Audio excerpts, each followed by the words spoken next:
Hi, I'm Kayla Goldstein. For those who don't know, I'm an interior designer for moms, and this series is all about going through your home, teaching you how to make each room a calm space, and today we are going to do the living room. So let's start from the bottom up, and we're going to start with the floor. With the area rug, a carpet, your hardwood floors, you want to make sure that there is something soft on the floor because you want it to be a place where people migrate to, a place where people stay, and a place where people hang out and feel welcomed.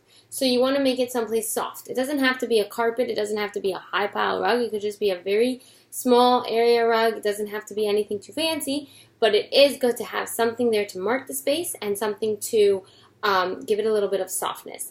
It's also a little bit easier, if this is possible, if you can pick the rug out first, because rugs always have like a little bit of a mixture and a myriad of colors in them and a ton of colors, and if you pick out your rug first, you get to choose everything else based on the colors that are in the rug, and it will feel super grounded because everything is in the rug and then it's being pulled out, and it's kind of like all sourced from the floor, and then when it's sourced from the floor it feels grounded, and when it's grounded it makes people calm and relaxed and just chill there, which is kind of what we want to happen in the living room, right? We want to feel relaxed, we want our kids to relax, we want our guests to feel relaxed, so you want to try to bring everything up from the rug and not just like kind of place a rug there. If possible. If not, you can always make it work, but if possible, it's always good to start from the rug. Another reason that I like to have an area rug as opposed to a carpet, and it is possible to put area rugs on carpets, there's like a whole method to it, but Mr. Kate actually has a whole video on it, but if you have an area rug, besides for marking the space, it also helps a lot with cleanup because, at least for me, it's much easier for me to clean up the rug and not the whole entire living room. I just have to clear off the rug. I just have to clean up the rug. And, I feel like I'm always cleaning up my living room. I feel like I'm always telling people to clean up the living room. Sometimes I really wish that there was an easier way. So I figured it out that if I have an area rug, it's much easier for me to just clear off the rug. And I even tell my daughter, just clean up the rug, and she's able to do it. So if you like that, give me a like, because I know that a lot of moms feel like they're always straightening up their living room. And this would be a really awesome tip. And if it is, I want you to know. So give me a like below. The next thing is the couches. So the style of the couches, which is what people always ask me, is like, what style do I get for it to feel welcoming? That depends on you. There's a style quiz that I have. There's a YouTube video that I have on style. But it all depends on you. Modern doesn't mean that it's not welcoming. It just depends on you. What do you feel welcoming in? Do you feel welcomed in a cozy area? Do you feel welcomed in an open and airy and mind-opening area? Do you feel welcome in a dark area? Do you feel welcome in a light area? It's all up to you and your style. Like, let's say you want cozy and you love cozy and farmhouse, so you're going to go with big and deeper seats. But if you like low and very quiet and very subtle, but like a lot of it, bohemian. What if you like open and straight and nothing too overwhelming? Then you're going to go with industrial or modern. It all depends on you. But whatever makes you feel welcome and your family feel welcome, that's the style that's going to make you feel welcome. What does matter in the couches is the layout. You want to make sure that you have a correct layout. So every room is different, every size is different, but the basics of it is basically like this. You want to make sure that you have easy access to every seat. So you're going to have different things in your room. You're going to have the couch, you're going to have the armchair, you're going to have the stools. You want to make sure that it's easily accessible to get to every single seat. So nobody's like coming in with like, I don't know, let's say you're watching TV and you come in with a huge bowl of popcorn and you're like going in between a million things just to get to the seat. You don't want that. You want to make sure that all the pathways, so around your coffee table, between the couches, behind the couches, to get into the room, to get out of the room, are all at least 2 feet wide.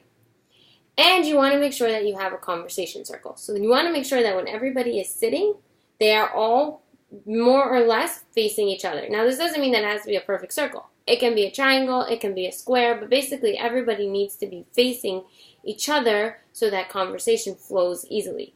Now, you can also have that everybody is facing a focal point, like a fireplace or a TV. But even if you do have that, which you should have a focal point in your living room, even if you do have that, you still want to make sure that the people on the couch can still talk to each other, that everybody can still talk to each other, and it's not like everybody's facing in one direction and there's no socializing going on, because that's not comfortable, right? Now, the next thing is storage. Now, this can be end tables, bookcases, storage bins, cabinets, all of that kind of stuff. That all depends on what you have in the living room, your style, your budget, the size of your room, and all of that. But you do want to make sure that you have something next to the couch for you to put your coffee on. At least one thing, because it's really annoying when you have nothing to put your coffee on. And you want to make sure that your storage in your that whatever belongs in your living room has a place to go at night or whenever you clean up. So that cleanup isn't you running around the whole house cleaning up. It's just picking up the toys and throwing them in the box, or like picking up all the throw blankets and throwing them in the basket. And everything is just very easy and there. You want to make sure that the storage, and it should be pretty storage. Pretty storage is like a mom's best friend, because you can just keep it there. You don't have to hide it away, and you can just throw everything, bam, into it, and it's super easy to clean up, right? I have a box in my living room. All my kids' toys are supposed to be in their room, but it's not, because they're 2 and 1, and they do whatever they want. So what I have is a box in my living room of all the toys at the end of the day that are in the living room that I can't go put away in their room because they're sleeping. I just throw it into the box in the living room, and I've originally thought that I would have to empty it out once a week. I don't, because they end up taking the toys out and bringing them back to the room when they're playing, and it just like always changes, and it's just a box in the living room, and I keep it under my side coffee table, and that's it. It just stays there, and it makes cleanup so much easier, because all I have to do is pick it all up and dump it in the box. I don't have to run around the whole house. So the next thing is lighting. The lighting, I have my notes here so I don't forget anything. The lighting is you want to make sure that you have at least 2 levels of lighting, because you want to make sure that you have the ceiling lights, or the big lights if you don't have ceiling lights, if you have like a big lamp, or that you have the small lamps, the lamps that are for reading and for calming down and for nighttime. Because sometimes the living room is like an active place where like you're all watching the Super Bowl, and sometimes it's not, and it's a place where you're just sitting and reading a book after a day of running around after children, and you're tired and you don't want bright lights. So you want to make sure that you have 2 levels, and you want to make sure that your lighting is easily accessible. So you want to make sure that if you're sitting on the couch, you can reach the lamp to turn it on and off. I'm going to have a whole nother video coming out about lighting and how it works. So if you want to know when that's coming out, you can subscribe, and then like you'll just get a notification when it comes out. But for now, you just need to know that you have 2 levels of lighting, and you have to make sure that you have that. Now, when you do accessories is what brings life into your room. Accessories is what makes it have your touch. People always skip on this because they don't have the money for it, or they think they don't have the money for it. They don't want it to look cluttered. They don't think it's important. They don't know how to do it. It's so important. This is what's going to make your living room feel like your living room. So what you want to do is you want to figure out your style, again, from before. And by the way, comment below what your style is, and I'll send you some links for like Pinterest and other things for your style that like will work for accessories for your style, because I know a lot of people get lost in this. And so just comment below, and I'll let you know. But you want to basically make sure that you have, if it's bohemian, you have a lot of textures, that if it's industrial, you have a lot of greenery. You just want to make sure that you have the accessories that make it all pull together, that make it all feel good. And then when you're finished all that, all you got to do is just take a step back, walk into the room with fresh eyes, look around and see, is there one area that has too much focus and you need to even it out on the other side? Is there too much of one color and you need to bring in another color?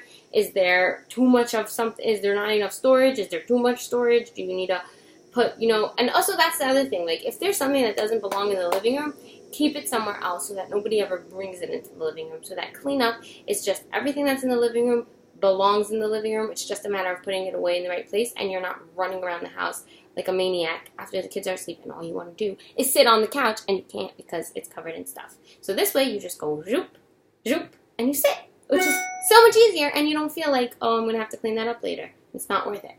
So that's it for the living room. For more information, you can visit KaylaLLC.com. I'll put the link in the description if you're on the YouTube channel. And you can watch more videos, or you can sign up for emails in the link for the emails.